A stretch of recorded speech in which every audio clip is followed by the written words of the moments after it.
Saludos a todos los que nos sintonizan a través de Metro Puerto Rico.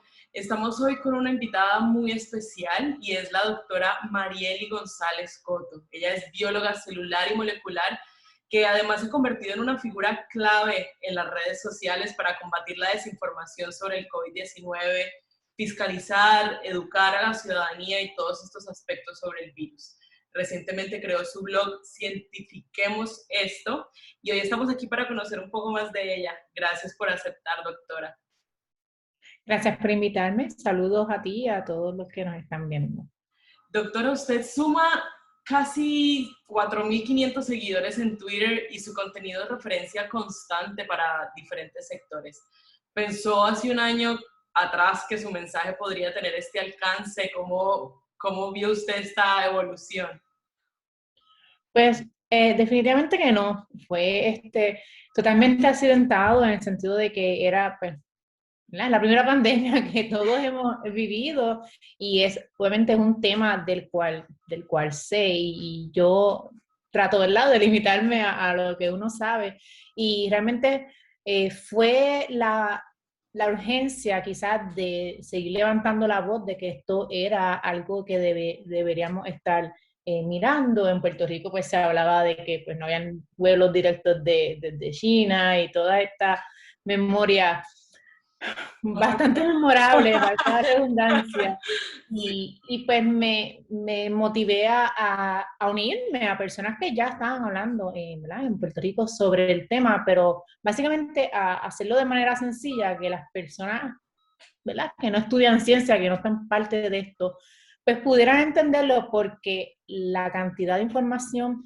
que todavía recibimos sobre este virus y sobre todo lo que rodea esta pandemia es exageradamente grande, así que me motivó eso y como que tratando de simplificar esto para que las personas pues se protejan y supieran que esto iba a ser algo que deberíamos pues estar mirando y prepararnos.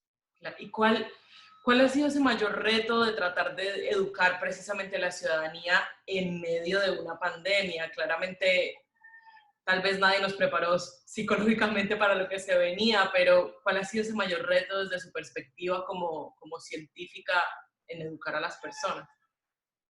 Yo creo que definitivamente ha sido los mensajes contradictorios que hemos visto, no tanto del gobierno, ¿verdad? De las personas que, a mi entender, son las que ponemos en ese estatus para que nos dirijan, nos ayuden a salir de estas dificultades. Y definitivamente había esta desconexión entre lo que era educar, lo que era dar información a las personas y lo que era pues no crear pánico. Y quizás en ese afán de, de no crear pánico, se descuidó este aspecto importante que era de mantener a las personas educadas, de mantenerlas informadas, de no dejar caer este tema. Y en definitiva, pues uno veía unas cosas, yo veía unas cosas, ¿verdad? Veía los datos, veía lo que estaba pasando en otros países y cuando tú escuchabas o leías lo que hacían las personas que estaban a cargo, ¿verdad?, de tomar las decisiones, pues era totalmente contrario y a veces hasta un poco patronizador, en el sentido de que pues las personas no le daban esa urgencia. Primero pues pasó eso, luego pasó pues que sí se le dio esa urgencia, pero entonces queríamos salir rápido de la pandemia sin olvidándonos que nosotros somos parte del mundo y que lo que pase al ladito de nosotros nos va a afectar. Lo que pasó en China nos afectó y eso pues como que no se vislumbraba en las decisiones que se tomaban en el gobierno central. Sí, y esa es una parte importantísima que incluso a hoy todavía es un problema, ¿no? Esos mensajes contradictorios. Parte de los aspectos que usted ha incorporado en esa educación sobre el virus es una tienda que muchos de sus seguidores conocemos de camisas, mascarillas, stickers y hasta adornos de Navidad con el mensaje mascarilla sobre nariz y boca. ¿De dónde surgió esta idea y cuál era el objetivo? Pues esto también fue un accidente y cuando empezó la pandemia, una de las cosas que a mí me preocupó mucho era cómo las personas iban a acostumbrarse a estas nuevas medidas. Pues sabemos lavarnos las manos, desde pequeños nos están diciendo, pues lávate las manos, pues eso pues ya lo tenemos más o menos ¿verdad? En la parte de atrás de la cabeza y se supone que no la vemos quizás más seguido, pero sabemos hacerlo. Pero cuando entró esto de ponerse la mascarilla, pues a mí me preocupó mucho porque todo el mundo empezó a quizás a dar por sentado que esto era algo que las personas iban a poder hacer de manera fácil. Y suena fácil, pero realmente es un hábito que no todos, no nacimos haciendo eso. Es como amarrarse los zapatos. Porque a ti te enseñan a amarrarte los zapatos, pues se convierte en algo quizás automático, que pues tú te pones el zapato y te lo amarras y ya. A mí se me olvida, pero a otras personas pues lo hacen. En cuestión de la mascarilla, pues a mí me preocupaba que las personas pues no supieran usarlas con razón, porque no sabían, ¿verdad? No lo habían hecho antes, así que ok, ponte la mascarilla, pero ¿cómo se pone? Y en realidad ese hábito de ponerse la mascarilla sobre nariz y boca, empezó a resonar y lo empecé a decir en el sentido de que no es solamente que te la pongas, sino que estés seguro que te está cubriendo la boca y la nariz y la boca, que son las vías por las cuales el virus puede entrar. Y otra vez suena lógico, pero es que en el diario vivir las personas no están quizás pensando eso, no están pensando que no es como tenerla y ya, sino que asegurarnos que está haciendo el uso correcto de la misma. Y pues empecé a decir eso y se como que cogió un poco de auge y la gente empezó a repetirlo y entonces dije, pues vamos a hacerlo como que un poco más divertido, porque ya para verano ya era como que, ay Dios mío, la mascarilla. Y vamos a hacerlo un poco como pasivo-agresivo, en el sentido de que pues le vamos a decir a los demás, mira, póntela, en vez de quizás decírselo en la cara, pues que No la era persona tanto lo vea. enseñar, sino recordarle a la gente que iba sobre nariz y boca.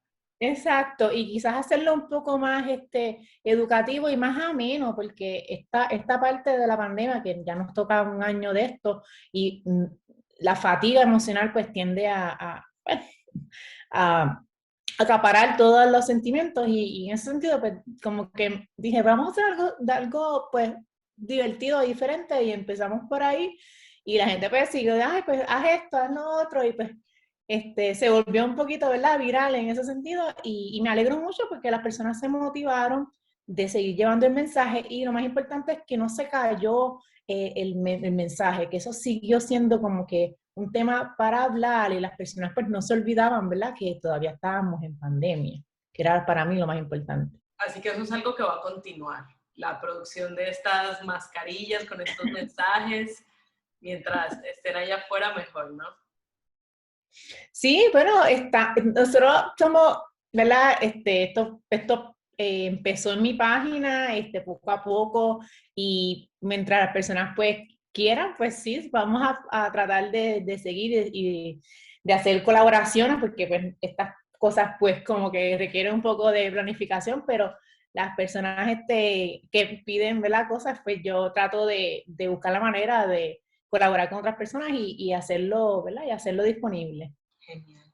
Doctora, y por otro lado, como mencionábamos, ya estamos a un año desde que comenzó todo esto de la pandemia, por lo menos aquí en Puerto Rico, y que es algo que usted cree tal vez que todavía no se ha podido entender bien entre la población, algo que sea fundamental para el manejo del virus, pero que parece que se está dejando a un lado entre las demás situaciones y preocupaciones que aquejan al país. Pues mira, hay muchas cosas, pero yo creo que la fundamental es que no hemos entendido que este virus no lo vamos a erradicar. O sea, no es como que en 2 o 3 meses esto ya se fue. Y, y es pues también un poco de desconocimiento de lo que son las dinámicas de infección de un virus y de cómo, ¿verdad? Y de cómo al virus no le importa si estás cansado de él, si estás haciendo una actividad de 10 personas versus de 25 versus de 30. Eso pues no tiene ningún tipo de peso en lo que va a pasar. Así que yo creo que una de las cosas que que no hemos podido como que internalizar es poder medir ese riesgo, poder tomar decisiones en torno a lo que está pasando. O sea, que no es lo mismo, pues, tú ir al supermercado, ¿verdad? No es el mismo riesgo con tu mascarilla que reunirte con 5 o 10 personas sin mascarilla. No hemos todavía aprendido que el riesgo va a depender de lo que estemos haciendo y de cómo lo manejemos. Y en ese sentido, pues, es bien difícil llevar ese mensaje de que en abril era, ¿verdad? Pues en abril 2020 era peligroso reunirse, todavía en marzo 2021 es peligroso. Y no es por los números, no tiene que ver con que el virus cambió, es porque el virus sigue comportándose igual, por lo tanto, la dinámica va a ser la misma. Claro, y el tema de lo que hablaba de la fatiga emocional también influye mucho en eso, ¿no? Que las personas ya dicen, pues yo me voy a reunir y ya porque ha pasado un año y seguramente esto se va a ir. Sí, y tienen, o sea, y es un sentimiento totalmente entendible. Todos lo sentimos, yo lo siento, y a veces tengo que como que, Marieli, echa para atrás porque eso no se puede. O tratar de buscar maneras, ¿verdad? Alrededor de cosas que pasan en la vida, porque la vida continúa.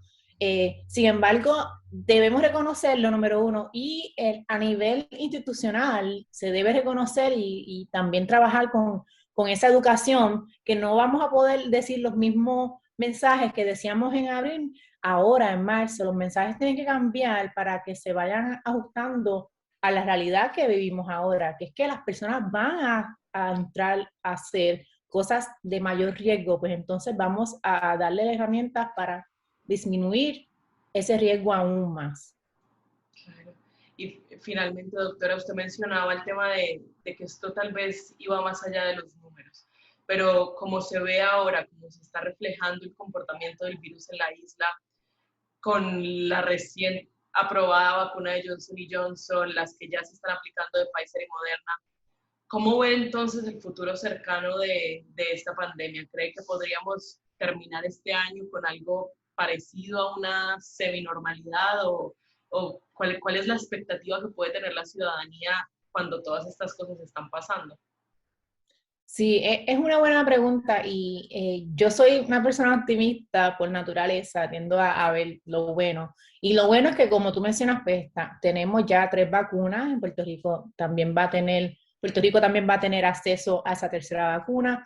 Eh, el proceso de vacunación es, aparte de las vacunas que tengamos, podemos tener 25 vacunas diferentes, pero si el proceso de vacunación pues no está a la par, pues eso pues nos va a atrasar un poco. Se suma a eso las nuevas variantes que están surgiendo, que pueden complicar eso, el efecto, el esfuerzo de vacunación y los números en los hospitales de personas que se enfermen. Así que yo lo que veo es que está todo uniéndose un poco uno detrás de otro para crear una tormenta perfecta si no nos cuidamos. Y creo que estamos bien cerca de eso que mencionas, de una relativa normalidad, pero si bajamos la guardia ahora que estamos en esa última, como quien dice, en esa última ronda o en esa última vuelta a la pista, pues podemos volver atrás y eso pues sería bastante desastroso. Así que yo creo que nos quedan unos meses todavía de seguir haciendo lo que estamos haciendo consistentemente para entonces quizás a la segunda mitad del año empezar a lo que sería una relativa normalidad. Esa es ¿verdad? Mi esperanza. Hay cosas que todavía pueden pasar como todos los virus y todas, ¿verdad? Las enfermedades, así que yo creo que es importante no bajar la guardia porque estamos ¿verdad? En ese momento donde todas las piezas están cayendo de buena manera. Tenemos números bastante, ¿verdad? Estables, por decir Mejor es ¿verdad? que base a Ajá. Y pues esa parte es buena, pero si bajamos la guardia ahora, pues, no, nos vamos a perder porque no tenemos las otras piezas de rompecabezas todavía no están completas. Y eso es lo que yo creo que si hacemos esto consistentemente podamos ver una relativa normalidad para finales de este año o mitad, después de la segunda mitad de este año. O sea que para poder ver esa luz al final del túnel? ¿Cuál sería un solo factor entre muchos científico que diga, con esto podemos empezar a hablar de algún tipo de normalidad? ¿Cuál es una de esas cosas más importantes? Pues fíjate, yo creo que la mascarilla, y te explico por qué, no es, como tú dices, no es el único factor, la mascarilla no te hace inmune a nada, pero la mascarilla es algo que individualmente tenemos el control de hacerlo.